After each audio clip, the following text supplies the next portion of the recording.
إن الحمد لله نحمده ونستعينه ونستغفره ونعوذ بالله من شرور أنفسنا ومن سيئات أعمالنا. من يهده الله فلا مضل له ومن يضلل فلا هادي له، وأشهد أن لا إله إلا الله وحده لا شريك له، وأشهد أن محمدًا عبده ورسوله. أما بعد، فإن خير الكلام كلام الله، وخير الهدي هدي محمد صلى الله عليه وآله وسلم، وشر الأمور محدثاتها، وكل محدثة بدعة، وكل بدعة ضلالة، وكل ضلالة في النار. لحديثك صحيح إمام بخاري مسلم داهاتوا هاوڵان ڕزای خوای پەروەردگاریان لێبێ دەفەرموون پیاوێک هاتە ناو مزگەوتەوە نوێژ بکات. پێغەمبەری خوا صلی الله علیه وسلم لە ناو مزگەوت بوو، پیاوێک هاتە ژوورەوە نوێژی کرد. کە نوێژەکەی تەواو کرد، هاتە خزمەتی پێغەمبەری خوا صلی الله علیه وسلم، سەلامی لێ کرد.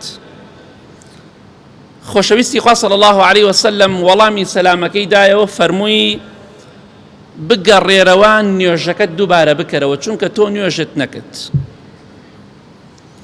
ئەو پیاوە گەڕایەوە دووبارە نوێژی کرد و گەڕایەوە خزمەتی پێغەمبەری خوا صلی الله علیه وسلم. خۆشەویستی خوا صلی الله علیه وسلم فەرمووی بڕۆ نوێژ بکە، نوێژت نەکرد. ارجع فصلي فإنك لم تصلي. باشە بۆ نوێژی نەکرد؟ کاروا دوور کات نوێژی کردووە. سێ جار ئەمەی کرد، جاری سێمیش هەم ڕۆشتەوە دوور کات نوێژی تەحیەتول مەسجیدی کرد، هەم هاتەوە پێغەمبەری خوا فەرمووی صلی الله علیه وسلم نوێژت نەکرد. فەرمووی ئەی پێغەمبەری خوا صلی الله علیه وسلم، سوێن بەو خوایەی کە تۆی بە حەق و بەڕاستی ناردووە، لەوە زیاتر نازانم، هەر ئەوەنە ئەزانم، فێرم کە. ئەوە زۆر گرنگە، لەوە زیاتر نازانم، فعلمني، فێرم کە. ئینسانی ئیماندار دەبێ ئاوا بێ. بەڵام خەڵکی وایە بە تەمەنە ئامۆژگاری دەکەی، ئەڵێ مام حاجی ئەو نوێژە غەڵەتە، ئەڵێ دایکت لە شووی نەکردەوە، من نوێژەکەم، تۆ نەسیحەتی من دەکەی. بەوە نییە برای بەڕێزم، دایکت شووی کردەوە یا دایکی من شووی کردەوە، پەیوەندی بە مەسەلەوە نییە مام حاجیکیان. کەواتە تۆ پێشەوەی دایکی منی شووکە، تۆ هەر نەزانی نوێژکەی. ئەبێ ئینسانی ئیماندار ئەبێ بەم شێوەیە بێ. فەرمید لە غەیری ئەمە نازانم نوێژ بکەم، فێرم کە. ئەی پێغەمبەری خوا صلی الله علیه وسلم، غەڵەتەکەم لە چیایە؟ خۆشەویستی خوا فەرمی صلی الله علیه وسلم کاتێک کە هەڵسای بۆ نوێژت کرد، کۆمەڵشتی پێ فەرموو، فەرمی کاتێک کە چوویتە ڕکوع پشتت چەمانەوە، ئەبێ پشتت بە تەواوەتی بچەمێنیتەوە، ئەمجا ئەبێ لە جوڵە بکەوی حتى تطمئن راكعا. ئەوە زۆر گرنگە، لە جوڵە بکەوی. ئەمجا کاتێک کە هەڵدەسیتەوە لە ڕکوع، دەبێ بە تەواوەتی ڕاست بیتەوە، ئیلا مەگە کەسێک پشتی تەواو نەبێت نەتوانێت، ئەوە جیاوازە، باسی کەسێک دەکەن کە عیبی نییە. ئەبێ لە ڕکوعە پشتت بجوانی بچەمێنیتەوە، لە جوڵە بکەوی. کاتێکیش دەڵێ سەمیع الله لمن حەمیدە وربنا ولك الحمد، لە جوڵە بکەوی بە هەمان شێوە، نەک یەکسەر ڕاکەی بۆ سوجود. خەڵکی وایە کە وتی سەمیع الله لمن حەمیدە پشتی ڕاست ناکاتەوە و دەڕواتە خوارەوە، ئەوە نوێژەکەی بەتاڵە، ئەوە ڕوکنە. ئەبێ بە تەواوەتی پشتت ڕاستکەیتەوە و لە جوڵە بکەوی، تەواو خۆت ڕاست بکەیتەوە. ئەمجا پێغەمبەری خوا فەرمی صلی الله علیه وسلم کە سەجدەت برد، لە سەجدەدا بە جوانی بمێنەرەوە. ئەمجا لە بینی دوو سەجدەکەدا بە هەمان شێوە، ئەگەر کەسێک سەجدەی یەکەمی برد، ئەمجا هەڵسایەوە پێشەوەی پشتی ڕاست بکاتەوە، چوو بۆ سەجدەی دووەم، نوێژەکەی بەتاڵە. خەڵکی زۆرێ واکە پەلەیەتی. خۆشەویستی خوا صلی الله علیه وسلم سێ جار بەم پیاوەی فەرموو نوێژت نەکرد. بۆچی؟ لەبەرەوە ڕکوع و سوجودی بە تەواوەتی نەبردووە، لەبەر ئەوەی ئەندامەکانی لە جوڵە نەکەوتەوە، چۆ بۆ ڕکنێکی تر، کەواتە ئاگاداری نوێژەکەت بە. پێغەمبەری خوا صلی الله علیه وسلم فەرمووی لە ڕکوعە، لە دوای ئەوەی کاتێک کە سەمیع الله لمن حەمیدە و دەڵێ، لە سەجدەکانە، لە بین سەجدەکانە لە جوڵە بکەوە، واتە پەلەم مەکە. ئەگەر وات نەکرد، ئەوە تۆ نوێژ نەکردووە. کەواتە ئاگادار بە برای بەڕێزم، خوشکی بەڕێزم نوێژەکەت بە جوانی بکە، چونکە لە قیامەت یەکەم شتێکە محاسبەت دەکرێت لەسەری نوێژەکانتە. جا ئەگە لە ڕۆژی قیامەتە پێت بوو ترێ نوێژن نەکردووە، خۆ تازە گەڕانەوە نەما بۆ دنیا. چی بەسەرە دێ؟ با ئیشەکەت 2 دقە 3 دقە تاخیر بێ. خۆ نوێژکردن چێنێکی پێچێ. ڕکوع سجود بە جوانی بەرە بە ئیزنی خوای گەورە. ئەو کاتە ئینشاءڵڵا تۆ دڵخۆشە بی لە دنیا و قیامەت خوای گەورە نوێژەکەشە لێ قبوڵ دەکات. حديثك صحيح ترغيب داهاتوا خوشويستي خوا فرمي صلى الله عليه وسلم: لا ينظر الله إلى عبد لا يقيم صلبه بين ركوعه وسجوده. جوان گوێ بگرین، خوای گەورە تەماشای عەبدێک ناکە بە ڕەحمی خۆی، واتە بە چاوی ڕەحمەتەوە بە چاوی میهرەبانیەوە تەماشای ئەو عەبدە ناکات کە لە بەینی ڕکوعەکان و سجودەکانە جوان پشتی ڕاست ناکاتەوە. پێت خۆشە خوا سەیرت نەکا بە ڕەحمەت ناوەڵڵە، ئەبێ لە بینی دوو سەجدەکە پشتت بە جوانی ڕاستکەیتەوە، دوو جا بڵێ ڕەبی غفیر لی ڕەبی غفیر لی. ئەگەر بە تەواوەتی پشتت ڕاست نەکردو پەلەی سەجدەی دووەمت برد، پەلەت بوو بڕۆی، بێگومان بە لەوە کە خوای گەورە نوێژەکەتی لێ قبوڵ نەکرێت، چونکە سەجدەکان ڕوکنە، لە بینی دوو سەجدەکەیشە ئەبێ بوەستی بە جوانی پشتت ڕاستکەیتەوە، ئەوش ڕوکنە، واتە ئەگەر نەیکی نوێژەکەت بەتاڵە بێت. بۆیە دەبینی لە سەجدەی یەکەم هەڵەسێتەوە پشتی ڕاست ناکاتەوە، ڕائەکا بۆ سەجدەی دووەم، پەلەیەتی. ئەمە خوای گەورە تەماشای ئەو نوێژە ناکە.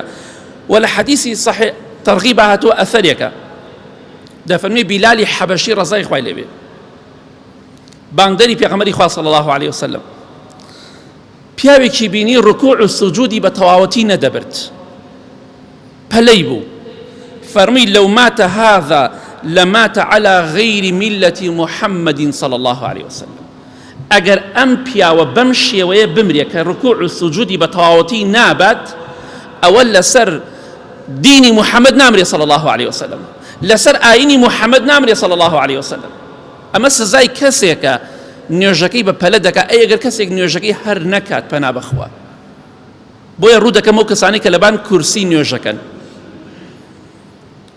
ناتوانی بە پاوە بوەستی، عوزرت هەیە 100% بە پێوە مەوەستە دانیشە، بەڵام بتوانی سەجدە و ڕکوعبەری نابێت لەبان کورسێکەوە سەجدە و ڕکوعبەری.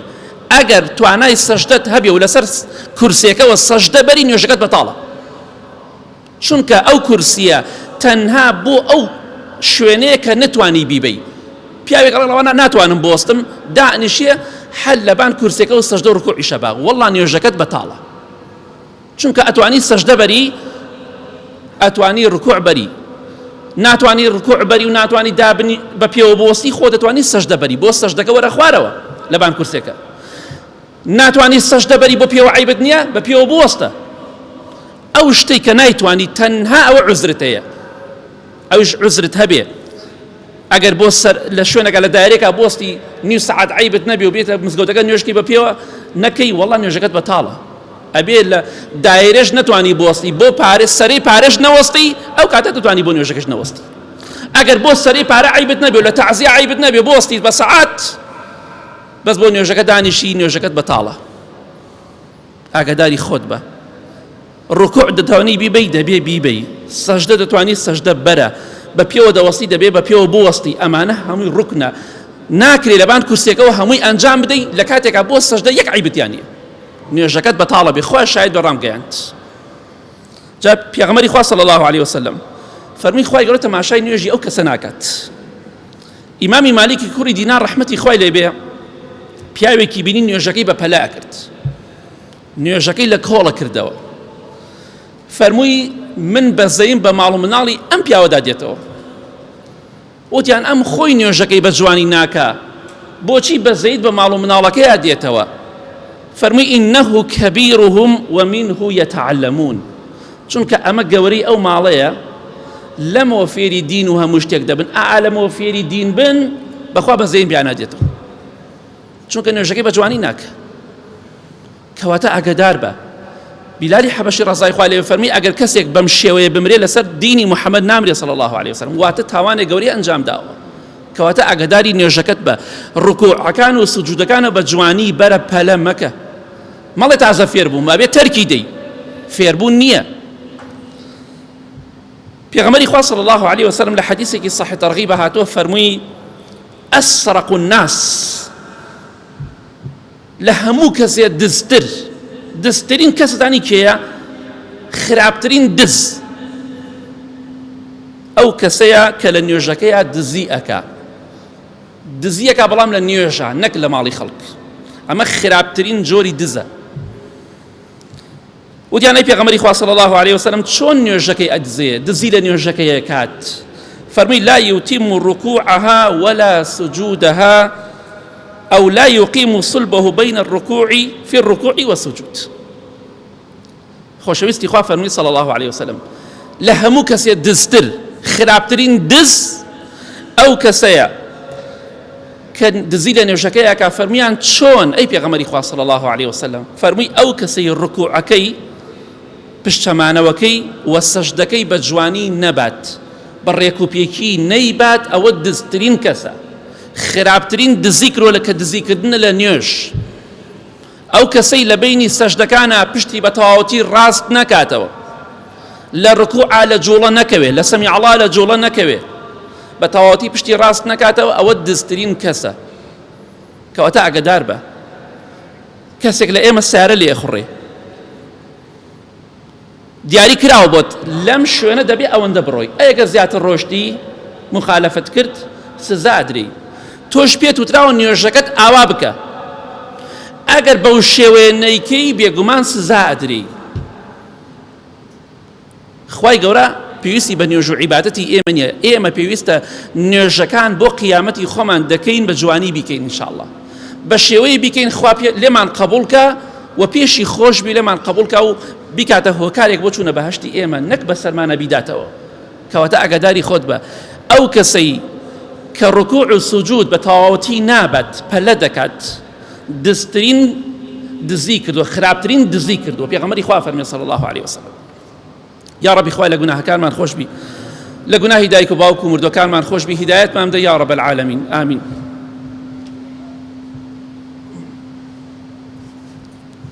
الحمد لله والصلاة والسلام على رسول الله وعلى آله وصحبه ومن والاه. لحديثك صحيح ترغيب هاتوا دفرمي بيغمري خوا صلى الله عليه وسلم أما تنها لم جوما نرى له درجة هر کەسێک من بە پەلە نوێژەکەین لە ماڵەوە خێزانمان مناڵمان بە پەلە نوێژەکە پێی ڕابگەینین. خۆشەویستی خوا صلی الله عليه وسلم پیاوێکی بینی لا يتم ركوعه وينقر في سجوده، ڕکوعەکەی بە جوانی نەئەبرد، پشتی بە تەواوەتی نەئەچەمانە و هەڵەسایەوە، و لە سەجدەدا دەنوکێوەشان دەنوکە واتە چۆن مریشکێک باڵندەیەک دەنوکێدا گەرمی هەڵەگرێ و ئەمیش لە سەجدەکە بەو شێوەی دەنوکێکەدا هەڵەسایەوە، چۆن دەنوکێکەدەی باڵندەیەک بە هەمان شێوە، واتە پەلەی ئەکرد بە جوانی نوێژەکەی نەکرد و سجودەکانی لە کۆڵ دەکردەوە. خۆشەویستی خوا صلی الله عليه وسلم فەرمووی لو مات هذا على حاله هذه مات على غير ملة محمد صلى الله عليه وسلم. زۆر خەتەرە ئەمە قسەی پێغەمبەری خوایە صلی الله عليه وسلم. ئەگەر ئەم پیاوە بەم حاڵەوە بمرێ و نەگەڕێتەوە بۆ لای خوا و تۆبە نەکا و نوێژەکانی بە جوانی نەکا، ئاوا دەنوک بۆشێنێ لە کاتی سەجدەداوی سەری بنێتە عەرز و بەرزی کاتەوە، ڕکوعەکەی بە جوانی نەبات، ئەگەر بەم شێوەیە بمرێ ئەوە لەسەر دینی محەممەد نامرێ صلی الله عليه وسلم، چونکە ئەوە دینی محەممەد نیە صلی الله عليه وسلم دەنوک لە زەوی بدەیت، ئەوە نوێژی محەممەد نیە صلی الله عليه وسلم لە کۆڵی بکەیتەوە.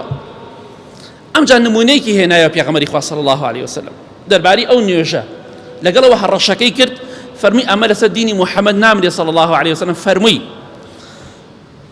نمونەی ئەو کەسەی ڕکوع بە سەریعی دەبات، سەجدەکانی بە سەریعی دەبا و دەنوکێک دەوەشێنێ و هەڵدەسێتەوە، لە بین سەجدەکانە هەم پشتی ڕاست ناکاتەوە دەنوکی دووەم دەوەشێنێتەوە هەڵەسێتەوە بۆ ڕکاتی دووەم. جارێ تۆ ڕکاتی نوێژنەکە سبحانەڵڵا کابرا سێ چوار کات نوێژەکە، ئەمە خوا لێی قبوڵ ناکە، دەبرا نوێژەکەتەکەی بە جوانی بیکە، نابێ بڵێ فێر بوومە، ئەبێ تەرکی دەی، ئەبێ وازی لێ بێنی. خۆشەویستی خوا فەرمی صلی الله عليه وسلم نمونەی ئەو کەسەی ڕکوعەکانی بە جوانی نابات و دەنووک ئەوە شوێنێ لەسەر زەوی وەکو باڵندە چۆن دەنووک ئەوە شوێنێ لە سەجدەکانە سەری ئەنێتە زەوی و بەرزێکاتەوە. نمونەی ئەو کەسە وەکو نمونەی کەسێک وایە برسی بێ، کەسێک لە ئێمە برسی بێ، زۆر برسیەتی، خورمایە دوو خورما بخۆین. ئایا کەسێک برسی بێ خورمایە دوو خورما بخوا تێرەخوا سود بە برسێتیەکەی ئەگەێنێ؟ تۆ جاری وایە فتارەکەی تۆ ئێواران جارێتە 15 خورما خۆی ئەڕۆتە ماڵی لاکی، چونکە ئەو خورمایە برسێتی تۆ پڕ ناکاتەوە. ئەگە کەسێک دەنکێ دوو دەنگ خورما بخوا برسێتیەکەی دەمێنێ یا نامێنێ؟ بێگومان. دە پێغەمبەری خوا فەرمی صلی الله عليه وسلم هەر وەکو چۆن ئەو دەنکە خورمایە ئەو دوو دەنکە خورمایە سود بە ئینسانێکی برسی ناگەیەنێ، ئەو نوێژەش هیچ سوودێک بۆ کەسە ناگەێنێ کە دەنووکەوە شوێنێ لە زەویە و بەرزێکاتەوە، هیچ قیمەتێکی نییە.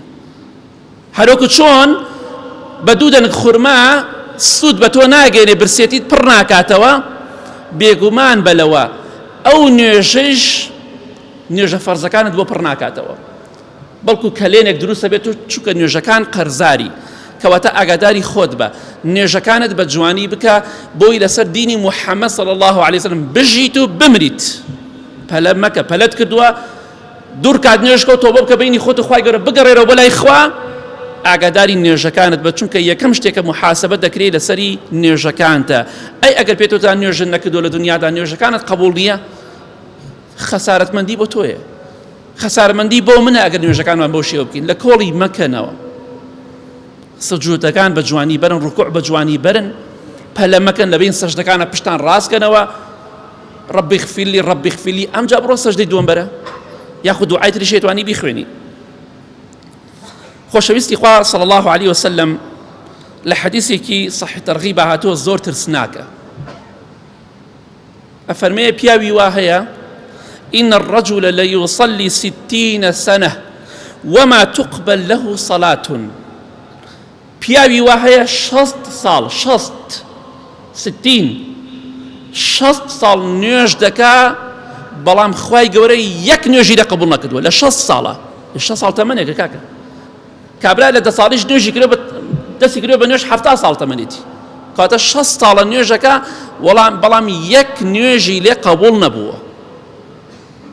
ئێستا تۆ ڕۆیتە دائیرێکەوە، ڕۆیتە زانکۆیەکەوە، ڕۆیتە شوێنێکەوە، مەرجی قبوڵبوون هەیە، یعنی ئەکرێ من دەرەجەکەم 50 بێ و وەڵا کاکە مێ لە بەشی پزیشکی وەرگیرم، شتی وا نابێ کاکە وەرناگیری، قبوڵ ناکرێ من 50 و 60 مە بێ وەڵا کاکە هەندەسە مەوێ، ناکرێ کاکە ئەندازیاری شمولی تۆ ناکات، چونکە مەرجەکانت یان نییە. ناکرێت تۆ وەڵا من تەعینە بم بەسە بێ 2 ملیۆن و 3 ملیۆن معاشم دەنێ، شتی وا نابێ کاکە بۆ هەموو شوێنە لەوانەیە لە معاشەکەت 500,000 بێ، لەوانەیە کەمتریش بێ. مەرج بۆ قبوڵبوون.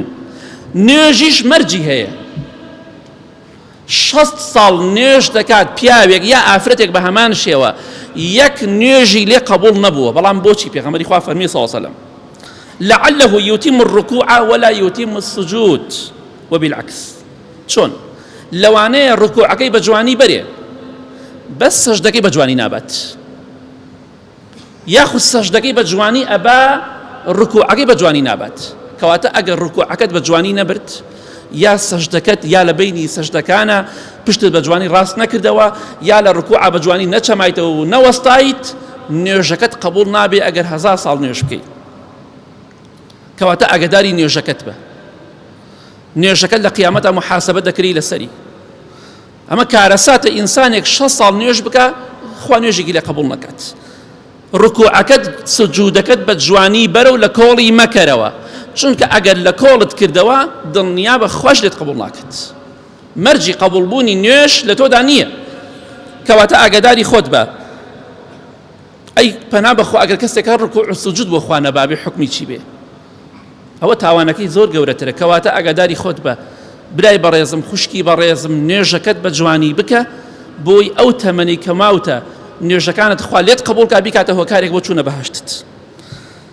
لە حەدیثێکی صحیح تەرغیب هاتۆ پێغەمبەری خوا فەرمێ صلی الله عليه وسلم، دوو ڕیوایەتە، ئەفەرمێ خەڵک کە نوێژ دەکات کە نوێژەکەی تەواو دەبێ، ئەفەرمێ کەسی واتان تایە نوێژ دەکات منكم من يصلي الصلاة كاملة هەیە نوێژەکەی دەکات بە کاملی واتە 100% خوا لێ قبول دەکات بەڵام دەفەرمی هەیە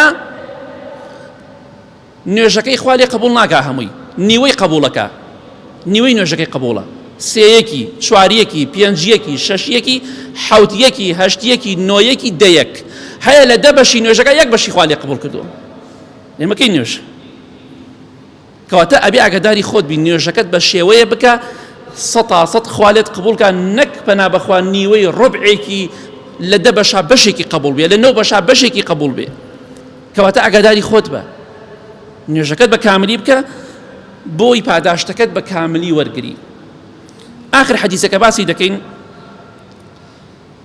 خۆشەویستی خوا صلی الله عليه وسلم لە حدیثێکی صحیح مسلمدا دەفەرمێ ئەمە نوێژی منافقە منافق بەم شێوەیە نوێژ دەکات مرۆڤی دووڕوو خوای گەورە بمان پارێزێ تەماشا دەکەی دەفەرمێت دائەنیشێ چاوەڕێی ئەوە ئەکا خۆر ئاوا بێ لە دوکانەکەیەتی جارە پەلەمەکە جارە خۆر ئاوا بن زۆری ماوە خەریکی کەسابەتە خەریکی ئیشکردنە یا دانیشتۆ خەریکی فەیسبووکە لە ماڵەوە ئەڵێ پەلەمان چییە ئەوەستەی هەتا خۆر نزیکی ئاوابوون دەبێتەوە ئەمجا هەڵەسەیە چوار کات نوێژەکە و پێغەمبەری خوا فەرمێ صلی الله علیه وسلم قام فنقرها أربعا چوار ڕکاتەکە بەڵام دەنووکەوە شێنێ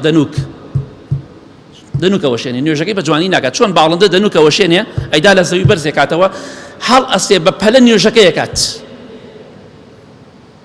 بە پەلە نوێژەکەیەکە و لە کۆڵێ کاتەوە ئەم کەسە منافقە دووڕووە ئەمە نوێژی منافقە چاوەڕێ ئەکات هەتاکو خۆر ئاوا نزیک خۆر ئاوا بوو نەبێت ئەمجا نوێژی عەسرەکە ئەوە منافقە چاوەڕێ ئەکا عەجەلەم چێ جارێ خۆر نەکەوتەوە نوێژی بیانی چێشتەکان نوێژ بیانیەکە نیوەڕۆ نوێژی بیانیەکە پەنا بەخوای گەورە بەردەوامیشە لەسەری کەواتە نوێژی تۆ با نوێژی ئیماندار بێ نوێژی منافق نەبێ لە کۆڵی مەکەرەوە تاخیری مەکە بەبێ عوزر نوێژی عیشاش تاخیر مەکە لە ماڵەوە بڵێ وڵا کاکە تاخیرێکی خێرە شتیوان نییە ئەوەی کە تاخیرکردن خێرە و سونەتە ئەزانی بۆچیە ئێمە لە شتەکان بە غەڵەت تێگەین ئەو کێشەکەمانە خۆشەویستی خوا صلی الله عليه وسلم فەرمووی ئەگە لەبەر بارگرانی نەبووە لەسەر ئومەتەکەم ئەوە فەرمانم پێکردن ئالەم شەوە درەنگەدا نوێژ بکەن واتە سونەتە ئەگە نوێژی عیشا بە جەماعەت نەکەی بەڵام لە مزگەوتا سەعات بۆ نمرە 12 شەو لە مزگەوتا بیکەی نەک لە ماڵەوە سونەتە تاخیریکەی لە مزگەوتا بە جەماعەت بکرێ